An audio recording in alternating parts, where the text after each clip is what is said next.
अस्सलाम वालेकुम एवरीवन। आज हम लोग डिस्कस करेंगे डिस्फेजिया। बहुत छोटा सा टॉपिक है। Technically it's not that important, लेकिन it's a prerequisite to understanding the other problems. ठीक है, जो मेन डिजीजेस हैं, basically it is a symptom. Dysphagia refers to difficulty in swallowing and it has to be differentiated from other sensations. ठीक है, it could either be globus sensation, ठीक है, जिसको describe किया गया lump in the throat without an organic cause, और lump जैसे हम लोग अक्सर कभी कभार फील भी करते हैं कि जैसे कुछ फंस गया है गले में। कोई समटाइम्स हम जैसे जल्दी खाना खा लें तो उसके बाद फील होता है अच्छा गले में देयर कोई तंगी है, कुछ फंसा हुआ है। ठीक है, तो इस सेंसेशन को ग्लोबस सेंसेशन कहते हैं। फिर ओडाइनोफेजिया, पेन ड्यूरिंग swallowing। ठीक है, डिस्फेजिया का मतलब difficulty in swallowing, not necessarily के पेन है। ठीक है, but odynophagia is specifically for pain के बहुत ज्यादा दर्द हो रही है while swallowing हो रही है लेकिन with pain. Then dysarthria is a difficulty in speaking, which is obviously completely different to dysphagia. So these are some other terms. अब causes क्या है oropharyngeal dysphagia के? It could either be neuromuscular dysfunction. ठीक है, we know that a complex network of nerves control करता है हमारी swallowing को। उस पूरे network of nerve में कहीं भी कोई भी मसला हो, उस reflex में या फिर peristalsis की जो nerves हैं उनमें मसला हो तो हमारी dysphagia हो जाएगा। Then we have esophageal causes, such as benign या malignant strictures. Stricture हो सकता है, the stricture could be due to any carcinoma. फिर esophageal motility हो सकती है, which basically means कि there is aganglionic aspect to it. फिर before I get to the diagnosis and treatment, I just want to mention कि dysphagia जो है two types का होता है। एक esophageal होता है, एक oropharyngeal। ठीक है, इसमें क्या फर्क है? ओरोफिरिंजियल में है कि जो इनिशिएशन जो होती है ना swallowing की, उसमें मसला होता है essentially at the level of the pharynx, which means कि जो बंदा जैसे swallow करने की कोशिश कर रहा है तो वो choke करेगा, frothy liquid उसके मुंह से निकलेगा, उसकी नाक से निकल सकता है, aspirate कर सकता है वो food को। तो this is the type of scenario we'll have here.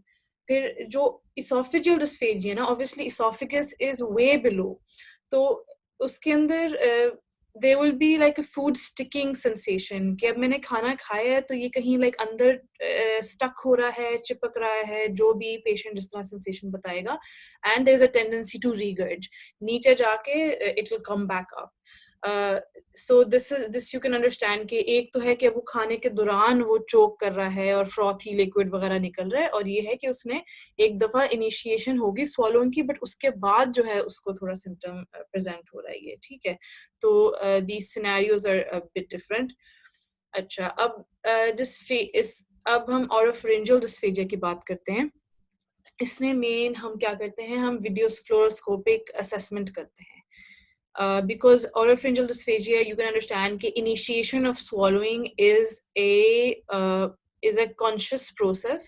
ठीक है, हम लोग अपने voluntary system पे depend करते हैं. We decide to swallow and that's why we swallow. So this is a basic problem of nerves. तो न्यूरोलॉजिकल डिजीज को हमने रूल आउट करना होता है। ये बल्बर पैल्सी में हो सकता है, स्यूडो बल्बर पैल्सी में, और मायोस्थीनिया ग्रेविस इसकी कॉजेज हैं। And for that we go for video fluoroscopic assessment. फिर इसोफेजियल डिस्फेजिया में हमने एंडोस्कोपी एंड बायोप्सी करनी होती है। Endoscopy it is the method of choice of checking out the esophagus. जब भी पेशेंट को कोई भी खाने में esophageal मसला हो रहा हो, maybe he has regurgitation, maybe he has heartburn, maybe उसको कह रहा है कि मुझे sticking हो रही है swallowing, कोई भी मसला है, you just go for endoscopy. आप चेक करते हैं अंदर चल क्या रहा है, right? और उसका फायदा ये भी है कि आप बायोप्सी भी कर सकते हैं। अब आप अंदर चले गए, आपको कोई स्ट्रक्चर मिल गया तो लगे हाथ आप उसकी डायलेशन भी कर सकते हैं, इसके ये फायदे हैं। ठीक है, तो अब पहली यहाँ पे आते हैं, तो ये स्ट्रक्चर मेंशन किया गया। स्ट्रक्चर या बिनाइन हो सकता है या मेलिग्नेंट हो सकता है। बिनाइन कॉजेज में पेप्टिक डिजीज है, फाइब्रस रिंग्स बन सकती हैं, इयोसिनोफिलिक इसोफेजाइटिस हो सकता है, ड्यू टू ड्रग्स हो सकता है। मेलिग्नेंट कॉजेज में obviously there is carcinoma of the esophagus and the stomach, and maybe there is extrinsic compression from a carcinoma outside the esophagus, right? फिर we have esophagitis. इसकी भी disease, इसकी भी causes peptic हो सकती हैं. It could be because of Candida infection, it could be eosinophilic. So there is some sort of inflammation going on inside the esophagus. Then we have dysmotility disorders, which obviously refers to our involuntary क्या कहते हैं nervous system. Involuntary nervous system हमारा उसके अंदर effect हो रहा है. उसके अंदर हम prefer करेंगे कि barium swallow हो या manometry हो. अब मैनोमेट्री जो है हम प्रेशर चेक करते हैं इसोफेगस के अंदर, ठीक है ना, कि जो अंदर प्रेशर एक मेंटेन होना चाहिए मसल की मोटिलिटी, उसकी टोन की वजह से, क्या वो मेंटेन हो रहा है कि नहीं, specially the pressure at the sphincters. Sphincter का बहुत बड़ा रोल होता है और उसका हम उसका प्रेशर चेक करते हैं. तो the causes for dysmotility are achalasia and any non-specific motility disorder. They just put it out there कि achalasia के अलावा अगर कोई motility disorder हो. तो दिस वाज इट.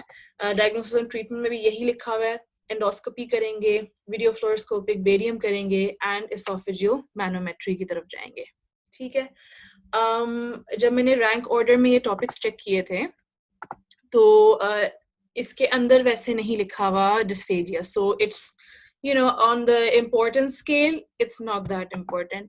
लेकिन when I checked it in the syllabus, so it's actually you have to know dysphagia in regards to esophagus, GERD, achalasia, and candidiasis. ठीक है. So you have to know about dysphagia and how these could be the causes.